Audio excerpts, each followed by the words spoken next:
Sekali lagi shalom. Halo.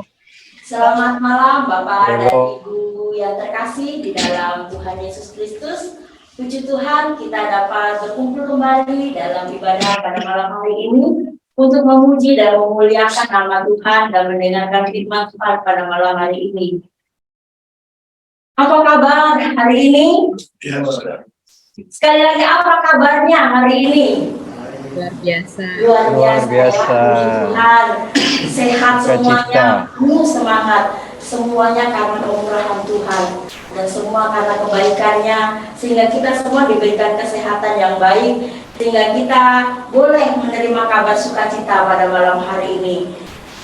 Pertama-tama saya ingin memperkenalkan diri saya. Perkenalkan, nama saya Munfarida, biasa dipanggil Ida. Latar belakang keluarga saya adalah Muslim. Saya dibaptis tahun 2008. Saya dikaruniai satu suami dan satu anak. Saya memutuskan pindah agama secara dibaptis Katolik tahun 2008 dengan keinginan saya sendiri. Saya tergabung di PDI El Shaddai pada tahun 2007, tepat 1 tahun sebelum saya dibaptis. Saya bisa menemukan banyak peristiwa dan yang meneguhkan bahwa saya selama bergabung di El Shaddai. Selama bergabung di PDI El Shaddai, saya semakin diteguhkan untuk mengenal Tuhan dan mengasihi Tuhan Yesus Kristus. Oke, pada malam hari ini tema saya pada malam hari ini adalah melewati badai kehidupan, dari Injil Markus pasal 4 ayat 35 sampai 41. Namun sebelum saya masuk isi dalam renungan saya pada malam hari ini, saya ingin menyanyikan sebuah pujian yang dimana pujian ini yang telah meneguhkan saya selama saya melewati badai kehidupan. Tuhan teguhkan melalui pujian ini, lingkupiku. Mari kita sama-sama memuji Tuhan sekali lagi untuk menguatkan hati kita ketika kita badai bergelora dalam kehidupan kita. Kita tahu kita tidak mampu, namun ada Tuhan yang bersama kita, yang memampukan hidup kita, sehingga kita bisa berdiri teguh di dalam iman kita bersama Tuhan. Kita sama-sama nyanyikan lagu ini.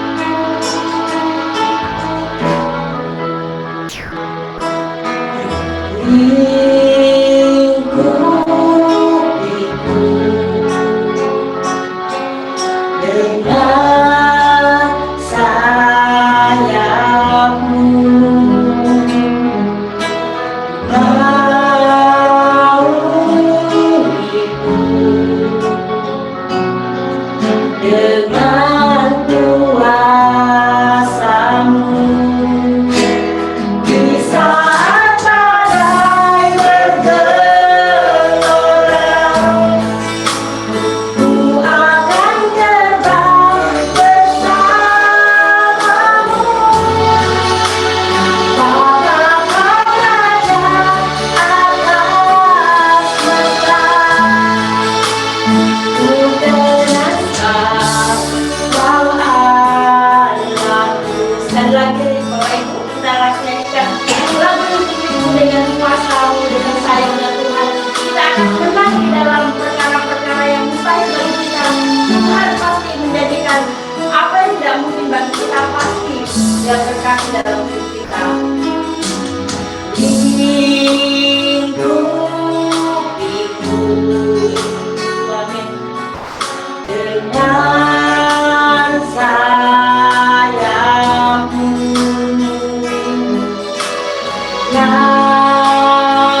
di mana saya mau meninggalkan suami saya,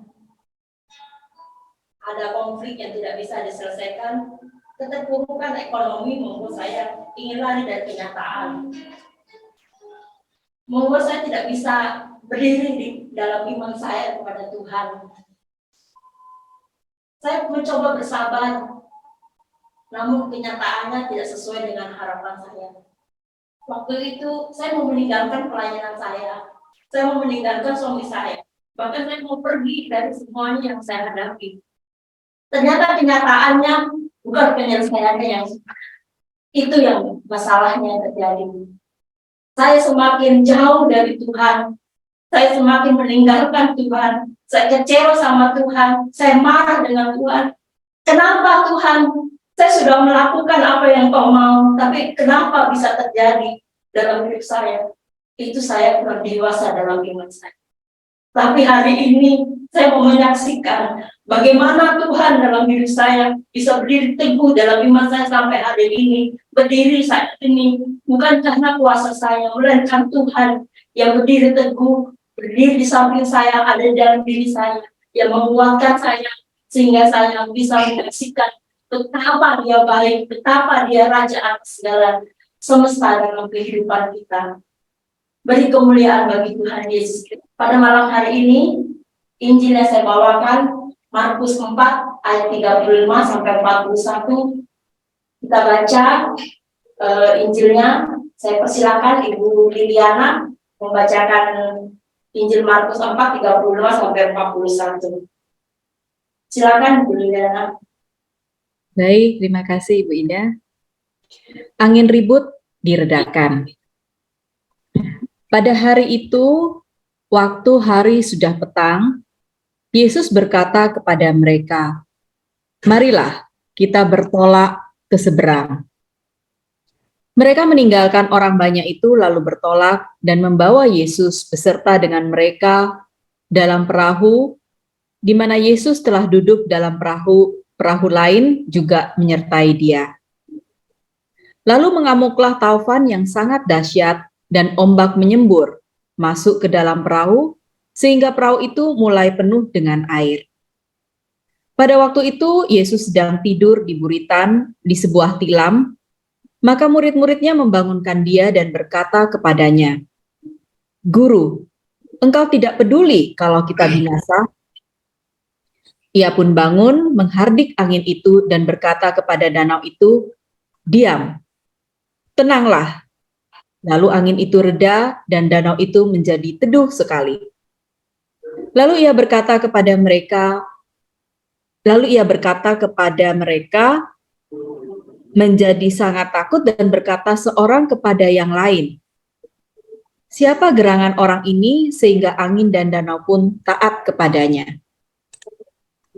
Demikianlah sabda Tuhan. Terpujilah Kristus.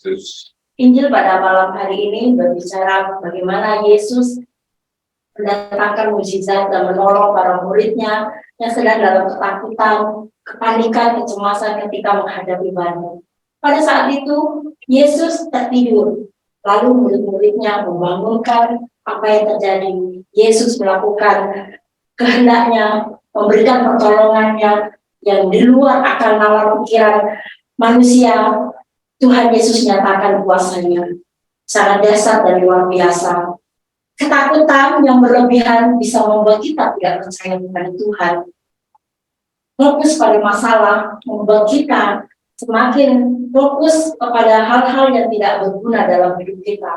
Membuat kita tidak fokus kepada Tuhan. Masalah-masalah yang terjadi dalam hidup kita membuat kita terintimidasi, sehingga kita tidak bisa bangkit di dalam iman kita, membuat kita terpuruk, semakin kita kecewa terhadap Tuhan, tawar hati terhadap Tuhan, sehingga kita tidak melihat kuasa Tuhan. Lalu apa yang harus kita lakukan ketika kita menghadapi badai? Sebagai orang percaya, kita ada tiga kunci. Ada tiga kunci dalam menghadapi badai. Yang pertama adalah bertekun di dalam doa. Roma 12 ayat 12 berkata, bertekunlah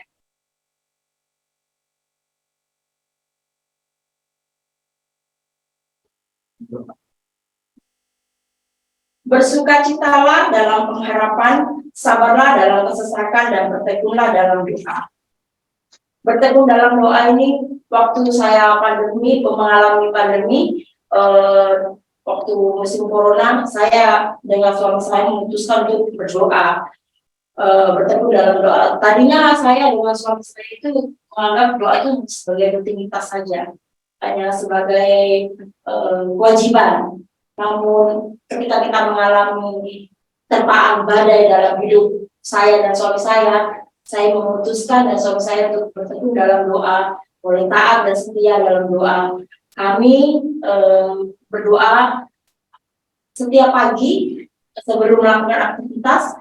Saya melakukan doa setiap pagi dan kami lakukan setiap hari. Puji Tuhan, luar biasa kekuatan dari Tuhan yang Tuhan nyatakan dalam hidup kami melalui firman-firman yang kita baca setiap hari, meneguhkan iman saya dan suami saya sehingga saya bisa melewati badai kehidupan. Yang kedua, bertekun dalam doa itu contohnya berdoa bersama. Kedua, pujian dan penyembahan dan berdoa rosario. Ini yang kami lakukan setiap hari sebelum melakukan aktivitas setiap hari. Jadi berdoa bersama, saling menguatkan, pujian dan penyembahan itu kami rutin kami lakukan. Puji Tuhan selama 3 tahun ini, 5 tahun yang ini membawa dampak yang positif bagi keluarga saya, sehingga saya bisa mengalami pembaharuan dalam hidup saya, bisa mengatasi setiap masalah yang saya alami, sehingga saya bisa melihat bagaimana Tuhan bekerja dalam hidup saya. Kunci yang kedua dalam menghadapi badai sebagai orang percaya adalah tetap tenang dan percaya. Sebagai orang yang tetap tenang dan percaya ini membutuhkan kesinambungan seperti berpikir positif, selalu bersyukur kepada Tuhan. Di mana ada ketenangan, di situ terletak kekuatan. Saya mengatakan tenang itu tidak mudah. Orang bilang tenang, nanti setiap ada masalah, ketika bilang tenang aja, nanti pasti ada jalannya. Memang mudah dikatakan, tapi tidak mudah dilakukan. Tenang dalam Tuhan itu ada dua, bersyukur kepada Tuhan dan berpikir positif. Kunci yang ketiga adalah 3 kunci orang percaya: memiliki iman, pengharapan, dan kasih. Roma 8 ayat 35 sampai 37. Contoh dari iman, memiliki iman, pengharapan, dan kasih. Yang pertama adalah next, mengikuti misa Ekaristi. Kedua, baca Alkitab. Ketiga, ibadah persekutuan seperti ikut PDL Sadai pada malam hari ini. Ini adalah contoh kita memiliki iman, pengharapan, dan kasih. Saya selama 1 tahun ini memutuskan untuk membaca Alkitab setiap hari. Kami lakukan berdua dengan suami saya hampir selesai 1 tahun ini. Dan situ saya bisa melihat bagaimana Tuhan berkarya, bagaimana Tuhan melakukan hal-hal yang bisa terjadi yang Tuhan lakukan di dalam kehidupan saya. Melalui baca Alkitab kita dapat bukan hanya membaca saja, tapi kita menjadi mendengarkan dan melakukan firman Tuhan. Inilah 3 kunci orang percaya menghadapi badai. Ada 3. Yang pertama adalah bertekun di dalam doa. Kedua, tetap tenang dan percaya. Ketiga, memiliki iman, pengharapan, dan kasih. Contoh-contoh yang saya berikan pada malam hari ini sebagai penguatan buat kita semua bahwa dalam badai pasti ada. Kita tidak akan bisa mengelak dari badai itu. Namun kita memiliki Tuhan Yesus yang sanggup meredakan badai itu dan menenangkan badai itu. Injil Markus 4 ayat 40 itu yang sangat berkesan buat saya. Dia mengatakan, mengapa kamu begitu takut? Mengapa kamu tidak percaya? Di situ saya rasa Tuhan berguna kepada saya. Ketika saya mengalami masalah yang bertubi-tubi, dia katakan, mengapa kamu, mengapa kamu takut, dan mengapa begitu kamu kurang percaya. Di situ saya merendahkan hati saya kepada Tuhan. Saya mau bertobat Tuhan, saya mau melayani Engkau, saya mau mengasihi Engkau seperti yang Engkau inginkan dalam hidup saya. Quote dari Paulus Yohanes ke-23 mengatakan, jangan mencari ketakutanmu, melainkan carilah harapan dan mimpimu. Jangan berpikir tentang prestasimu, tapi carilah potensi yang belum tertentu. Perhatikan dirimu bukan dengan apa yang kamu coba dan gagal, tapi dengan apa yang masih mungkin untuk bagimu melakukan sesuatu. Teks Pak ini. KGK, Katekismus Gereja Katolik juga mengatakan keberanian adalah kebajikan moral yang membuat tabah dalam menghadapi kesulitan dan tekun dalam mengejar yang baik. Ia meneguhkan kebulatan tekad supaya melawan godaan dan supaya mengatasi halangan-halangan kehidupan moral. Kebajikan, keberanian memungkinkan untuk mengalahkan ketakutan, juga ketakutan terhadap kematian, dan untuk menghadapi segala pencobaan dan penghambatan. Ia juga orang yang rela untuk mengorbankan kehidupan sendiri bagi suatu hal yang benar. Tuhan itu kekuatan dan Mazmurku. Mazmur 118, 14, dalam bumi yang akan menderita penganiayaan, kuatkanlah hatimu, aku telah menjadikan diri. Inilah Katekismus Gereja Katolik nomor 1808. Bapak Ibu yang terkasih, saya mau sharing pribadi pada malam hari ini, di mana saya mengalami keterpurukan yang saya ceritakan di awal tadi. Itu saya benar-benar mengalami rasa tidak mampu lagi untuk bertahan di dalam Tuhan. Namun saya bisa melihat bagaimana Tuhan dalam hidup saya mengubahkan yang tadinya tidak baik menjadi sesuatu yang baik, karena Tuhan yang berkuasa atas hidup kita. Saya ingin bercerita tentang seekor burung Raja Wali. Burung Raja Wali, ia tahu kapan suatu badai akan muncul, jauh sebelum badai itu akhirnya datang. Nah, Raja Wali itu akan mempersiapkan dirinya dengan terbang sampai ketinggian tertentu dan siap menghadapi badai itu. Ketika badai datang, Raja Wali akan mengembangkan sayapnya sehingga angin badai yang datang menimpa dirinya justru akan mengangkat dia melayang tinggi sehingga dia terbang jauh di atas dan melampaui badai yang terjadi dan melewati badai itu. Waktu badai mengamuk, Raja Wali itu justru memanfaatkan badai dasar itu untuk mengangkat dia ke tempat-tempat yang lebih tinggi yang bisa melewati badai sedasar apapun. Apapun yang terjadi dalam kehidupan kita, kita percaya Tuhan bersama kita. Tuhan yang menyertai dalam kehidupan kita. Kita bawa kesesakan kita dalam hidup kita, bawa di dalam Tuhan, di dalam doa kita hari-hari kita. Pasti janjinya Tuhan tidak pernah terlambat untuk kita, untuk menolong kita. Janjinya pasti digenapi dalam kehidupan kita. Keterpurukan ekonomi, sakit, penyakit yang membuat kita sehingga kita tidak bisa melihat kebaikan-kebaikan Tuhan. Jangan biarkan kesempatan kita untuk mengenal Tuhan semakin menjauh daripada Tuhan. Terus kita melangkah lebih maju, semakin mengenal Tuhan, mengalami mujizat-mujizatnya dalam hidup kita, sehingga kita boleh menjadi saksi kebenaran dalam kehidupan kita, sehingga kita bisa melihat bagaimana Tuhan itu bekerja dalam kehidupan kita, sehingga kita bisa dapat memberkati banyak orang lain. Demikian firman saya pada malam hari, renungan saya pada malam hari ini. Saya tutup dengan satu pujian, Pak Rey, bersama-sama